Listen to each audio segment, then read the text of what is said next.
So, in the past, I've tried to dedicate at least a video or two a year to some of the fantastic fan-made Half-Life content out there, checking out some of the mods people have made for the games. However, I've realized something. Instead of going through and highlighting a single mod, I could just do a big video at the end of the year talking about a bunch of stuff. This'll let me cover far more in less time, and it'll give me a chance to talk about a bunch of smaller mods and maps that I otherwise couldn't spend a whole video on. So, for the inaugural 2022 Half-Life mod roundup, I've gone through and played a ton of stuff from the last few years, and these are the best things I've found. Everything we talk about here will be down in the description for you to check out if it catches your interest. And if you don't know how to install these mods, I'll have some tutorials down there as well. Don't worry, it's never more difficult than pressing a button and moving a folder to another folder. So, without further ado, let's get into it.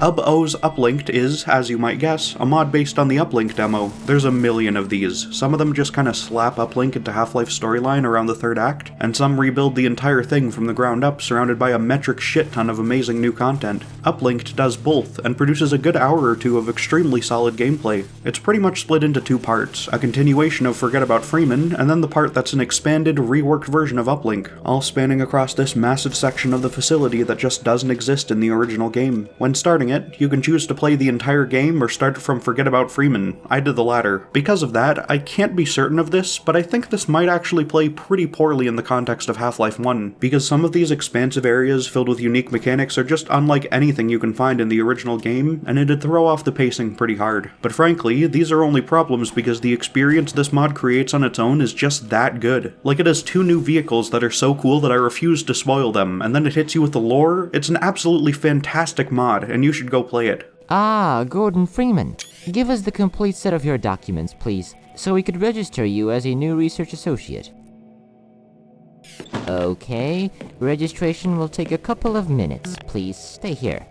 Next up, we have Half-Life Induction by Hazard Team, the people behind Field Intensity. This is actually a pretty old one, but it was recently updated, so it's here anyway. Normally I wouldn't include a mod like this that's honestly not the best out there in a lot of aspects, but it's basically a series of little vignettes all taking place during Gordon's time at Black Mesa before the disaster strikes. Rather than just being a series of mundane tasks you do for scientists, it's a series of mundane tasks you do for fan service. You get to do that race through the vents to get into Kleiner's lost office like they talk about in one line of dialogue from Half-Life 2 Episode 1. It's a pretty short mod though, so by the end, you feel lightly charmed and nostalgic rather than pandered to or annoyed. It helps that you're calling Mark Laidlaw along the way too. You've reached the Black Mesa Administrative Office. Mark speaking. Hello? Are you there? I can't hear you. That's about all I have for Half-Life 1 at the moment. Most of the mods for that I'm really interested in just aren't out yet, so on to Half-Life 2.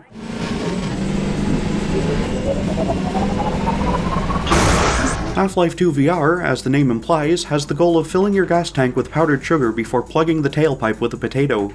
This mod does exactly what it says on the tin. You can play through the entirety of Half-Life 2 in VR without any significant interruptions. There are still a few things that could use some work, like it'd be neat if you could interact with weapons with the same fidelity as Alyx, maybe redo some of the assets so they look a bit nicer, change up the scale on some of these things, but this is just asking for extra sprinkles on top of the ice cream sundae they've created here. And before we get to the single full-scale Half-Life 2 mod I found time to play this year, I'd like to mention Map Labs, a fantastic mapping competition and community. They host a new competition every few months or so, all with unique themes, and you can play every entry as easily as any other Source Engine mod once they've released. Now, it's rare that you'll find something as good as Valve's own work in here, but considering these are collections of maps made by individuals or very small groups over the course of only a few weeks at most, in their spare time, the results are really impressive. Some of my favorites are Half-Life Eternal, where mappers based maps on the Doom series, 2 Rooms, which limited all maps to 2 rooms, and Crossfire, where you play the classic deathmatch map remixed as a single-player experience 30 times. Map Labs is probably the most prominent in these mapping competitions, but they're by no means the only ones. There are plenty of old Vil packs to play from Run, Think, Shoot, Live, and the whole Half-Life does something similar with Half-Life 1. Then there's Vaultmaps, which is a similar competition for Half-Life Alyx hosted by the Source 2 modding Discord. Seriously, check all of these out. They all produce some fantastic gameplay, and often play around with the single map length in interesting ways.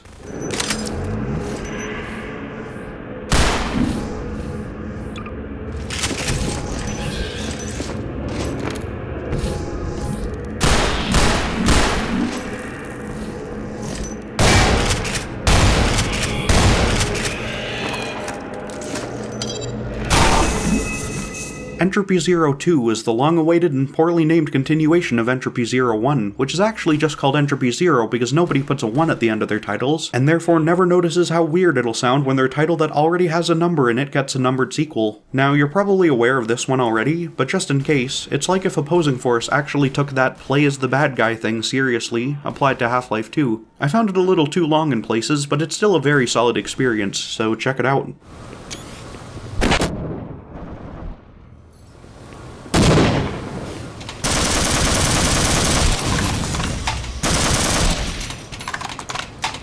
Now, moving over to Black Mesa, I have a couple things to talk about. If you've seen my past 2 videos on the game, you know I'm not a huge fan, but it's provided a fantastic new platform for fan-made Half-Life content, so I still find myself playing it on occasion anyway. I've updated my list of recommended campaign mods, but the main thing I want to show you here is Biotech by Beefbacon, a puzzle-focused experience with a similar style to questionable ethics. Some of what you need to do is slightly less clear than it could be, and at one point I'm pretty sure a puzzle just broke, but I'd say this one is worth playing through for the visual design alone.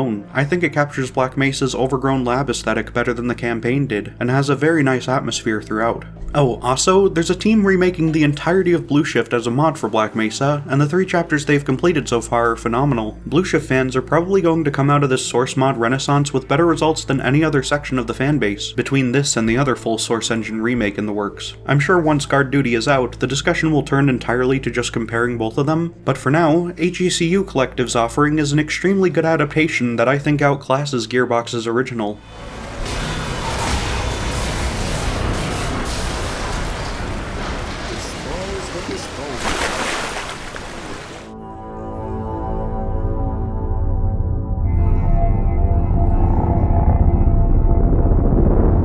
And now we move on to our last category, which I didn't intend to take up half of the video, but that's just how things turned out. First up, there are a number of maps based on the Portal games up, such as Lush Experiment by CertifiablyInsane, that are only possible because of the work of the Aperture VR team, who have recreated a number of the assets and mechanics for modders to use. There aren't any working portals yet, but maps like Lush Experiment prove that they aren't needed to build fun and challenging puzzles. There's a similar project for Half-Life 2 assets, recreating the ones that weren't already remade in Alyx by the Half-Life 2 Remade Assets team. Stuff like this is a lot more work than just remaking the models, which is already a lot. They have to make sure all of the hand poses line up properly, their physics function as players expect. It's because of teams like these that mappers are able to make things far beyond new Half-Life Alyx levels and truly build new experiences. And before we really get into the maps I want to talk about, I'll give a quick mention to Levitation and From Here to There, both hours-long mini-campaigns, the former made by prolific Counter-Strike mapper FM Pone, as well as a number of other people, and the latter by Chewy?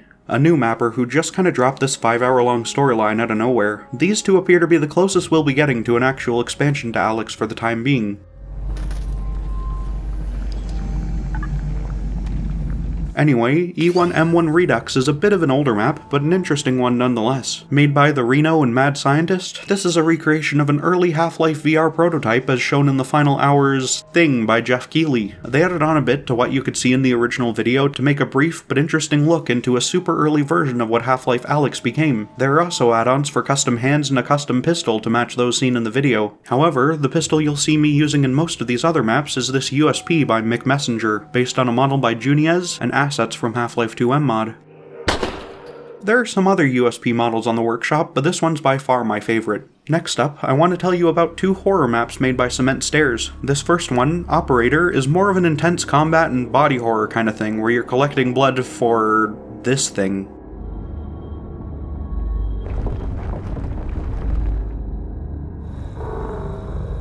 And don't worry, there's plenty of blood to go around.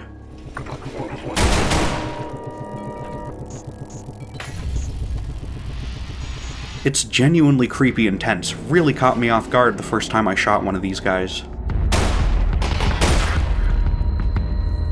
The other one is Half-Life Alyx. Yeah, no spoilers on this one, just load it up and give it a go. You'll have a great time, don't worry. Or on the opposite end of the spectrum, you could check out Computer Adventure by Shapes, a little comedy adventure thing that includes some genuinely well done combat. Since this one's a joke mod, I'm only showing you the very start, but let me just say, it has the single best take on the backrooms that I've ever seen toward the end. Possibly the most unique map I've played is Bivouac by FrostEpex. I mean, just take a look, it hardly seems like the same game at all. This is another horror map, though most of it is is just exploration. It can be a tad difficult to figure out what to do or how to proceed at times, so I wouldn't feel too bad about using hints from the page's comments, but most of it is fairly straightforward as long as you're exploring. And really, if you aren't looking around every nook and cranny for collectibles, it's just not Half-Life Alyx. Speaking of, our next map, Cornered, excels in that sort of thing. PrimaryDenizen is mostly known for the Vinesauce, Halloween, and Christmas maps at this point, but this first foray into a regular Alyx map is phenomenal. Like seriously, this one feels like part of some alternate sequel to the game. You wake up in Alyx's apartment, run a few basic resistance errands, and before you know it, the Combine are busting down your door. I'd recommend playing this one on easy mode and checking Russell's note at the start here. You're kinda fucked if you don't.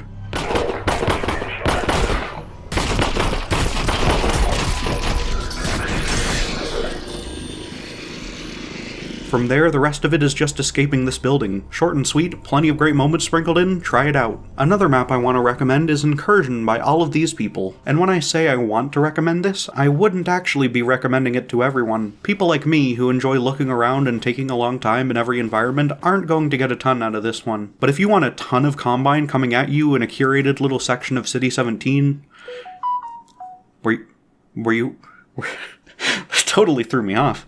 Where you get to fight wave after wave of soldiers with your chosen loadout in a battle that plays out differently every time, this is perfect for you. Now, something like Monomyth by jonoporter is more my speed. A quick romp through a familiar location with new characters and mechanics, while sticking to Alyx's roots and gameplay. Your goal here is to try to destroy Nova Prospekt from the inside after getting broken out of it by a member of the Resistance. There's a lot of sneaking around and collecting resources early on, which then moves into full-on combat by the end, with a really interesting scene around halfway through that I don't want to spoil. And finally, what might be my favorite map, The Undertow by Dorman and Higu. I actually playtested this one a while before it released, and I don't know if my feedback helped very much, but I'm honored to be in the credits on this. It finds a pretty interesting way to tie itself to Half-Life's storyline while being its own thing. The mod is set in this nightclub deep in City 17, run by a defecting Combine soldier. You bring him a mysterious briefcase, the deal goes south, and you have to escape and get your revenge. This is another one where not spoiling it, but still getting across how cool it is just isn't very easy, so let me try to show you how it feels to play instead.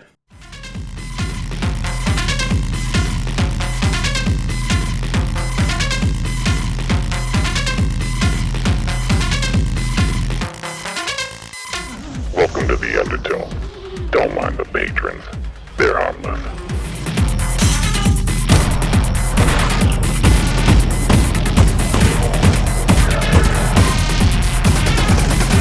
This isn't just about revenge.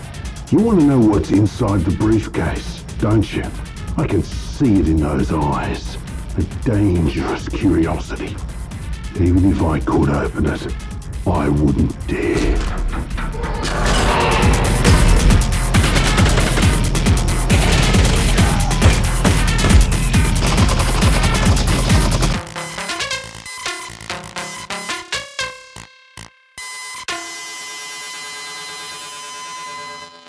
Okay, yeah, that was just an excuse to play it again. Totally worth it. Oh, real quick, last-minute addition here. I was given the chance to playtest a new survival mode for the Undertow that Dorman and Higu are working on. I've enjoyed it quite a bit, especially on the easy modes when I want to just, lay back and shoot some people, so keep an eye out for that. As I said at the start of the video, all of these mods will be down in the description below. And while you're there, why not hit that like button, and leave a comment telling me about all the mods I missed like the jackass I am. Maybe I'll cover them next time. Oh, and shout out to Colt Force Player, who paid me to stop playing the Half-Life 2 2003 beta and boot up Opposing Force instead during my last livestream. And check out my Discord server. That's the end of the video. Bye!